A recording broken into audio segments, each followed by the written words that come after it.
Hi,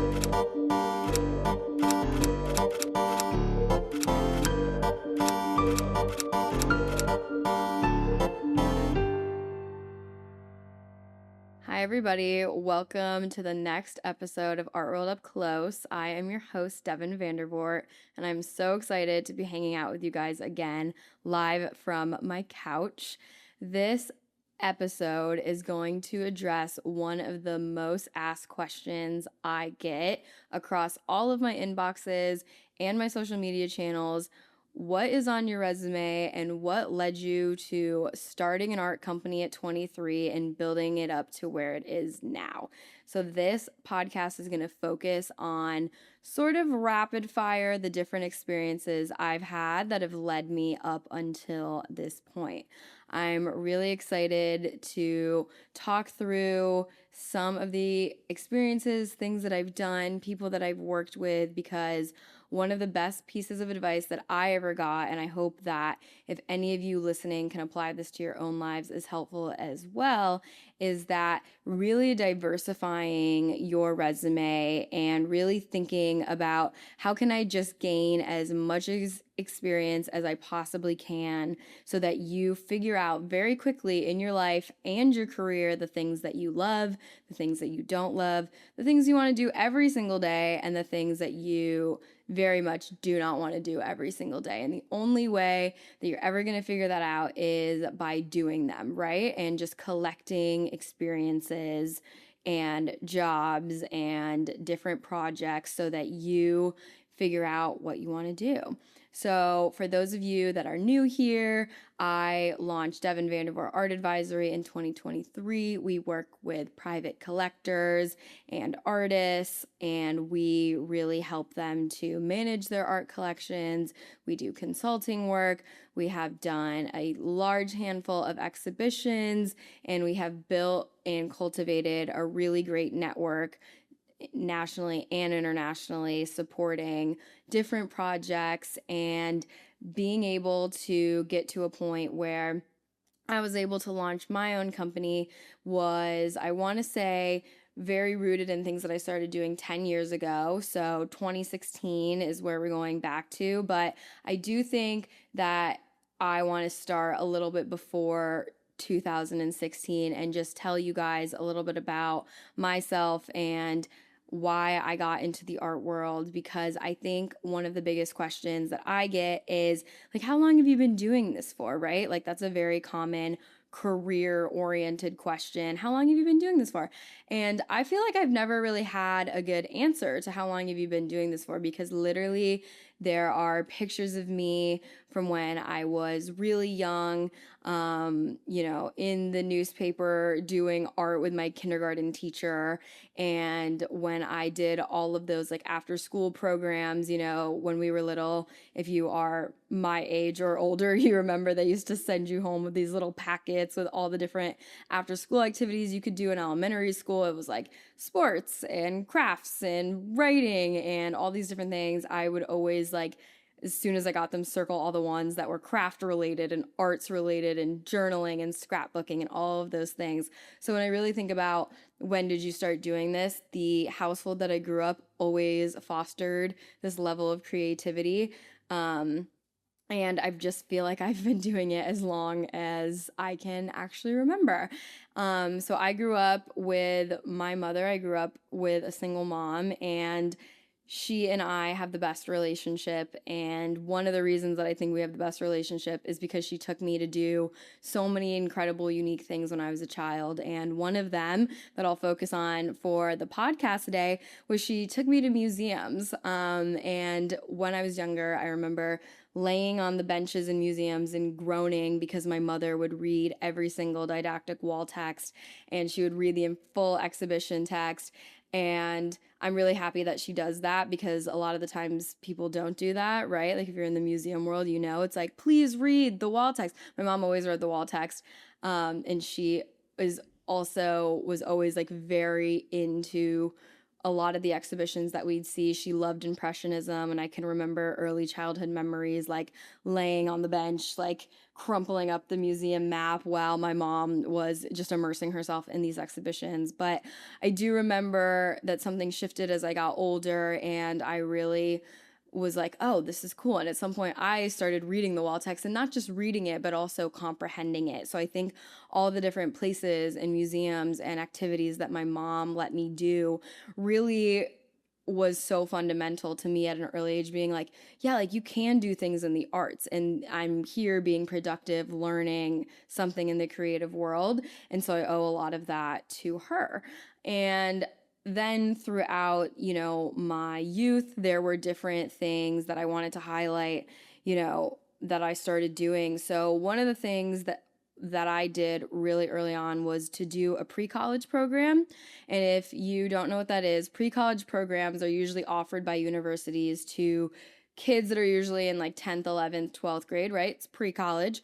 And one of the programs I did was an introduction to design business, and it was at a fashion school, and it was in Paris. And so 10 years ago, I spent the summer in Paris learning about business, right? And I think back on it now, and you can't really look at your life going forward, but you can connect a lot of the dots going backwards.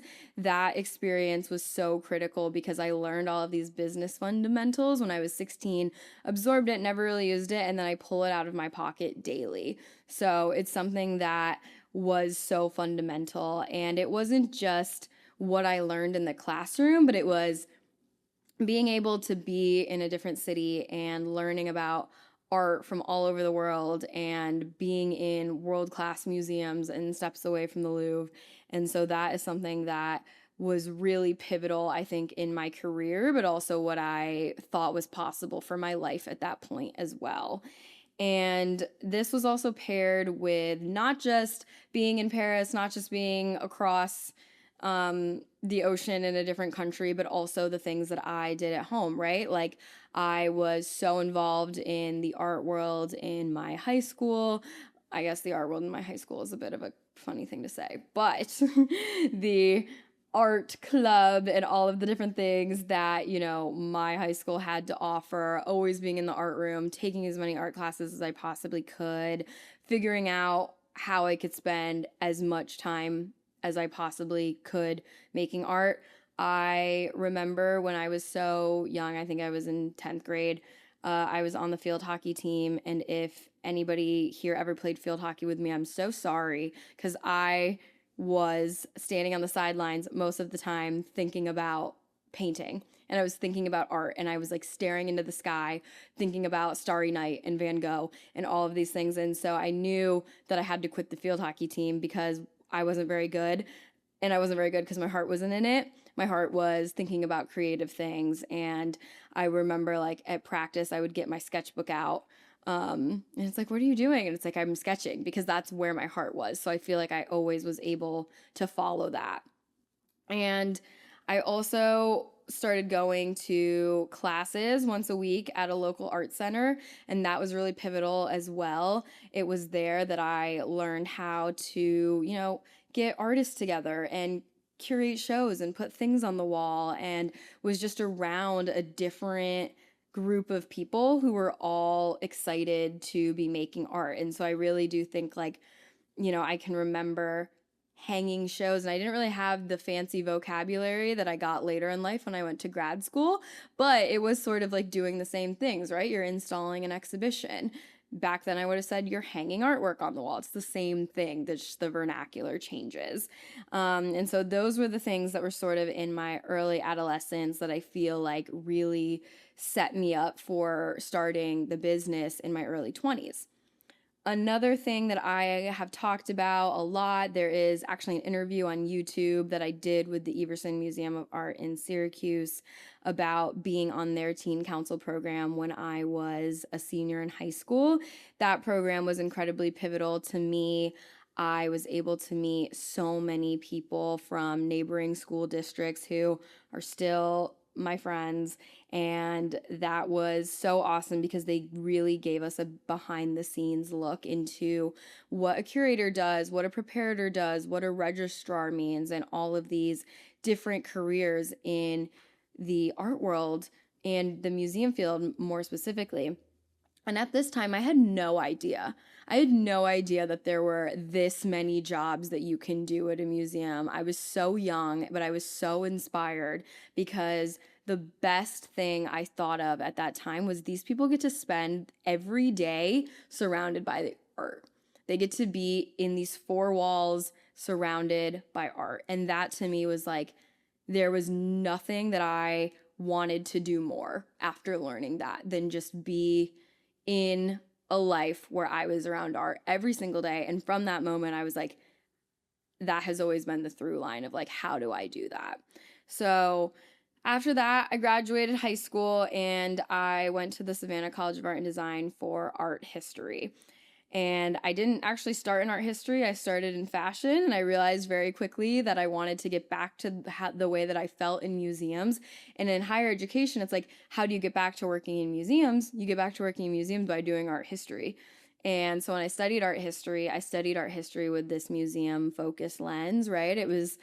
I studied institutional critique. I studied cabinets of curiosities, those large Dutch paintings with their origins being museums in some way. So even though like people always ask like, what period of art did you study in art history? It's like, I studied institutions. I studied the art world. I studied the art market. Like that is my focus as an art historian. And that hasn't really changed. It's always been about museums and institutions and this whole system. So that was pretty cool. And again, when I was doing my undergraduate degree, I didn't really realize that that's what I was doing, right? That's just what I was drawn to. But in hindsight, it's like I wrote my thesis for SCAD on institutional critique by women of color. It was images of Carrie Mae Weems standing in front of the Boston MFA while I was pairing that material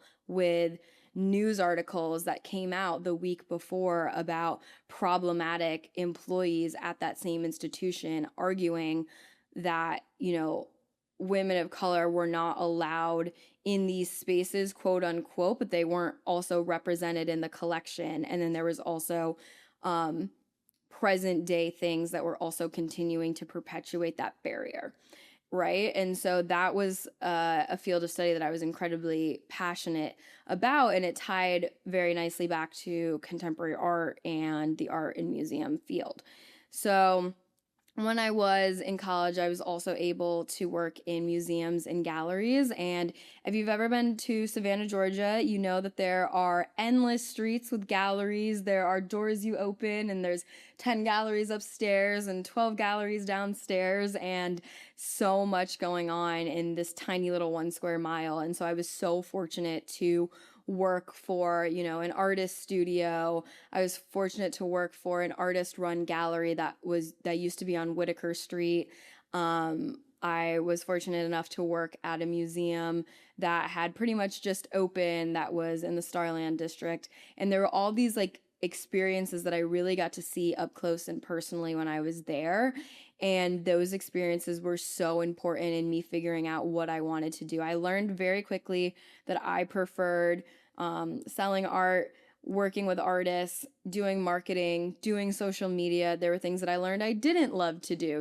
That was, make art was one of them for the time being. I really wasn't inspired to make my own art anymore. I wanted to write about other people's art. I wanted to, figure out how to hang art properly on somebody's wall. And I was going into a lot of these artists, collectors and their patrons, and I was going into their houses, and they were like, what do you think about where I should put this on the wall? And that was so incredibly fun for me because it was so collaborative, like from the moment that an artist makes a piece of art to selling it in the gallery to finding it the right home to transporting it there to hanging it on the wall. Like there's a life cycle to an object of art, and the market really does play into effect. And so learning all of that was so pivotal because it taught me so much about what I really wanted to do.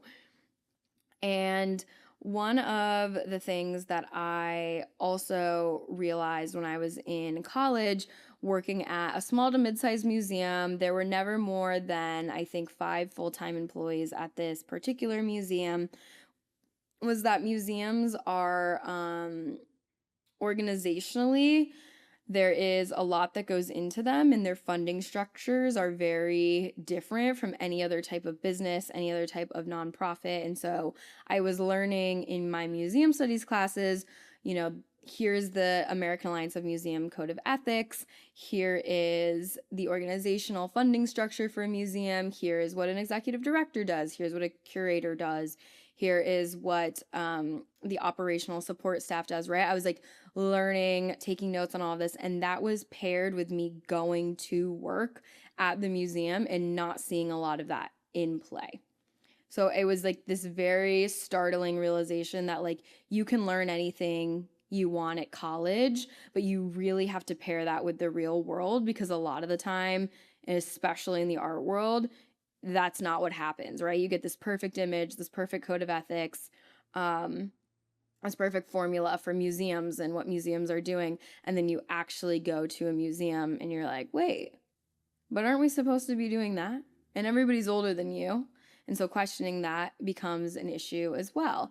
And so a lot of these rules and code of ethics, you see there are entire committees and governing bodies for larger institutions.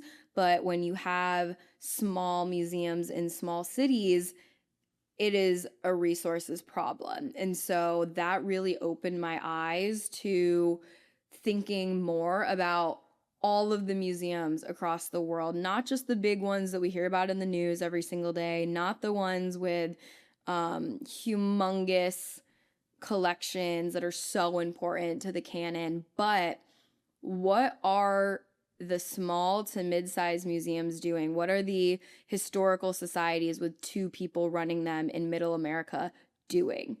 And this is still something that I think about, but it is a thought that I had when I was in college working at this museum. After that, I studied abroad in France because SCAD has a campus there, and I was able to work at their gallery when I was there. That was super fun because I was actually getting to use my French to sell art. And that was just a really cool experience because it was a completely uncomfortable thing for me to do because I've always thought that my French was not that great. And then being able to like merge like my knowledge of French and also my art selling skills that I had now developed after working at all these different places in college was really cool. The only 2 APs I took in high school were French and art. So it's like, this is what I've been interested in and what I've cared about my whole life. And so being able to do both of those was really incredible. One of the things that I brought up at the beginning of this podcast was thinking about ways to, go out of your comfort zone. And so I think up until now, I've really only talked to you guys about opportunities in the art world and things that I've picked up in terms of the arts. But when I was in I think it was my last or second to last year of college, the pandemic had just started. This would have been summer of 2020. I saw a job opportunity for a museum assistant position at a historic house in Bluffton, South Carolina. So it was about 40-minute drive from me where I lived in college. And it was this historic society, this historic house in this tiny little town that is close to Hilton Head in South Carolina. And it was so much fun learning about South Carolina state history, learning about the family that lived in this house. They were called the Haywards. I have always joked with people that one day I'm going to be really old and I'm just going to start rattling off South Carolina history, maybe in French. And people are going to be like, what is she talking about? Because I just got so much niche knowledge in my head from that period in time. And it was so incredible. We got to like recreate the display cases.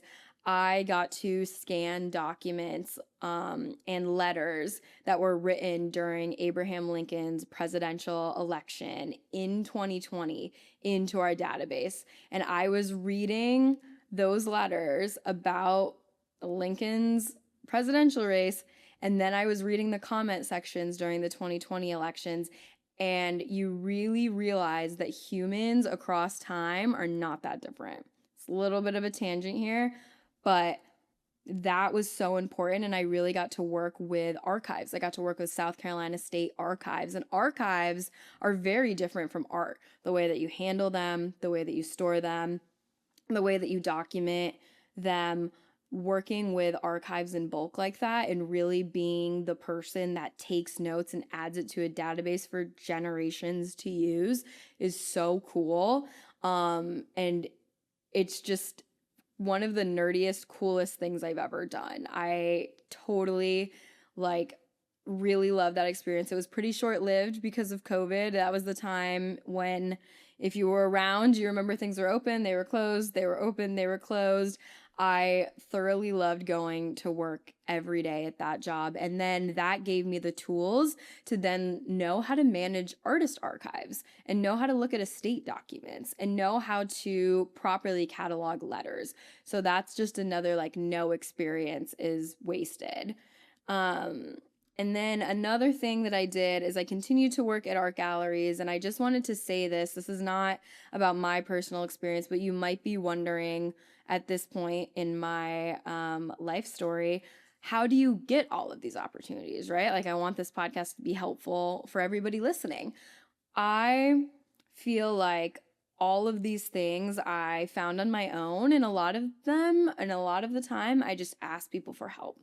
A lot of these galleries, museums, shows that I was involved in, doing the archives, was me going out of my comfort zone and asking somebody if I could work on something.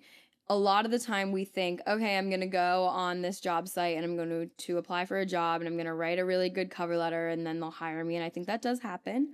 But I will say in the creative world, in the art world, in the museum world, offering your help and saying, I am here, I'm willing to help, will get you so far.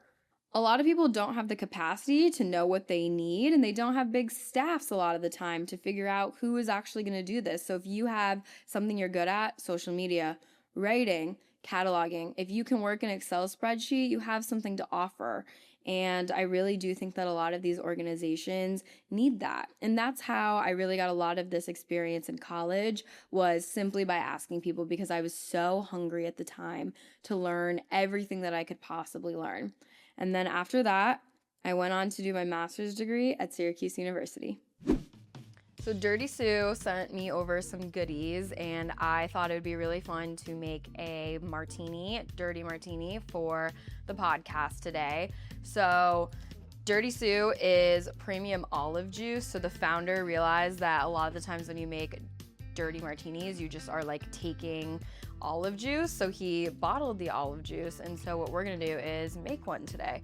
And don't come for me, but my cocktail shaker is in New York. So we're gonna use a cocktail mason jar, if you will, today to make this shaken dirty martini.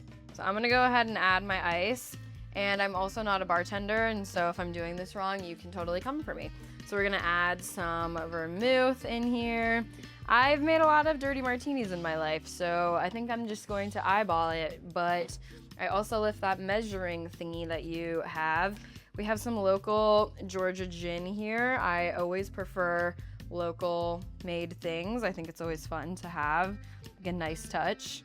That might be too much, but you know what? That's okay. All right, and now we're gonna go in. The tag says built by bartenders, enjoyed by everyone. I like an extra dirty martini, so we're gonna add a large glug there of the Dirty Sue olive juice. And then we're gonna give her a good shake.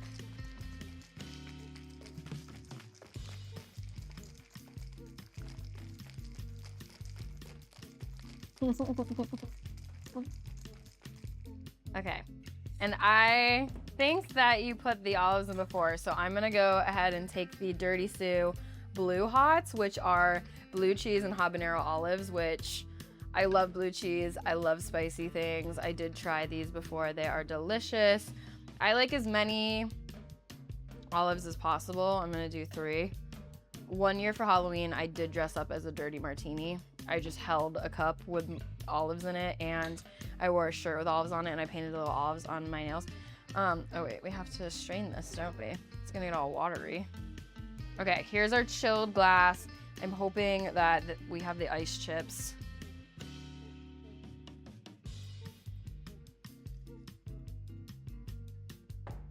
That looks like that works for me. Let's try it. I filled it right up to the brim. A little bit too much, so let's see.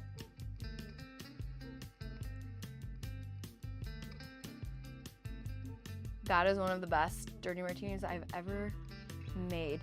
And our producer doesn't really like olives, so now we're gonna make sure that he tries this because he has to. Thank you, Dirty Sue, for sending us these amazing products. I'm excited to try all of the olives. When I was at SCAD, I had a minor in museum studies, and I realized that I wanted to further my studies more and do museum studies as a graduate degree. A lot of people have art history undergrad, museum studies masters. It's a pretty common combo. And I was really excited to actually go back to Syracuse, which is where I grew up, and do my master's at Syracuse University.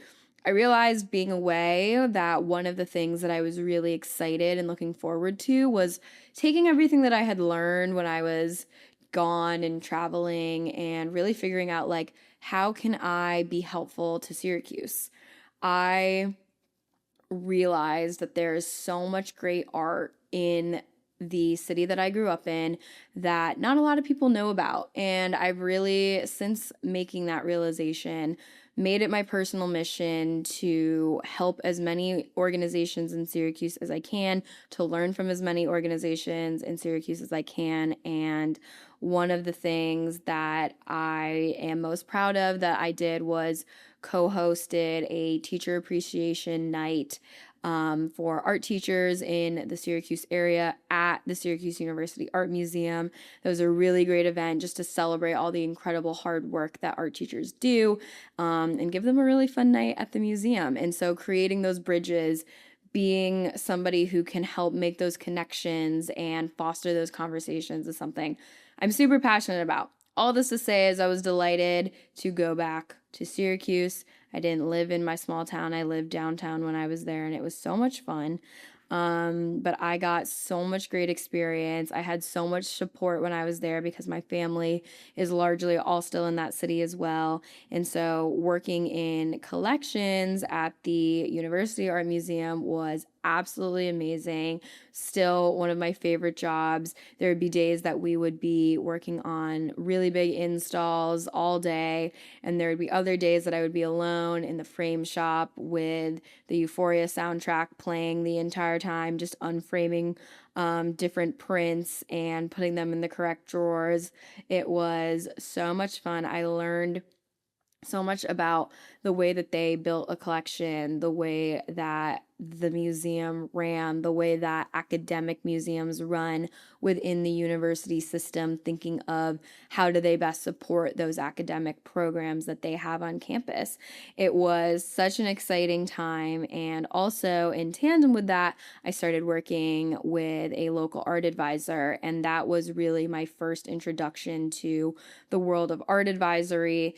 And that experience was what enabled me to start going to the big art fairs, going to the Armory Show in New York City, going to Art Basel Miami Beach, going to Spring Break and Independent and later Freeze. And it was working for a different art advisor that gave me so much insight and access into that world.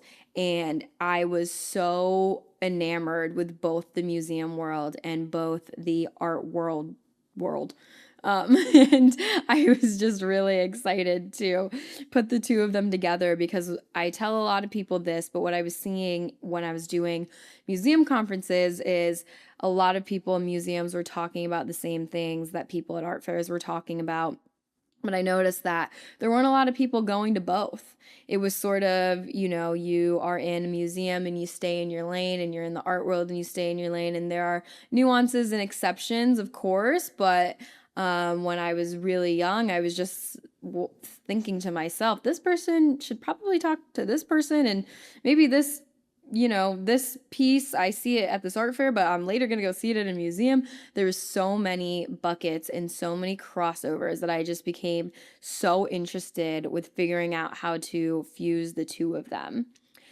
After that, I moved to New York City to work at an art gallery, and that experience, of course, is one that opened up so many other doors and created so many great connections that I really got to see, like, this is how a New York level gallery operates. We were doing art fairs. We were, driving to the National Gallery of Art to show them pieces that we had brought for them. We were doing all these incredible things, going to galas, doing studio visits with artists. And I realized that I really loved that world, and I loved the energy of it. And everybody that I was meeting in New York City was so pivotal to me and to also the company that I would later build. So I started my company in 2023. I told you a little bit about it at the beginning of this podcast, but it really was something that was so incredible to build. It was very hard at the beginning. It's still something that I think owning a business is very glamorized, and especially in the art world, even more so, but it's very tough. It's a very tough industry, and it has only really ever existed as word of mouth and people being like, do you know Devon? And how can Devon help with this? And so that is something that I still very much think about every single day. And I, work on different services that we could offer. I have an intern right now who's wonderful, and there is just no end in sight to the different things that we can build. I've partnered with the Greenwich Art Society countless times. We do collector tours through the fairs.